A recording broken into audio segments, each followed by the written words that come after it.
कायनात दे नाल मुखातिब थी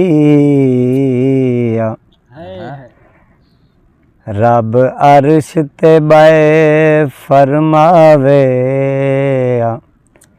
कोई है जरा मेरी अजमत लो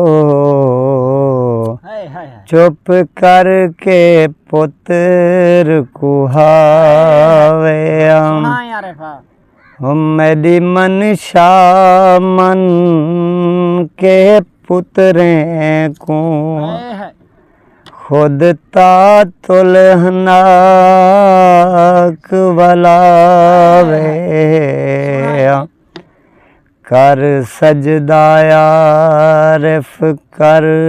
बल विच मेरा अर्श बरीन सजावे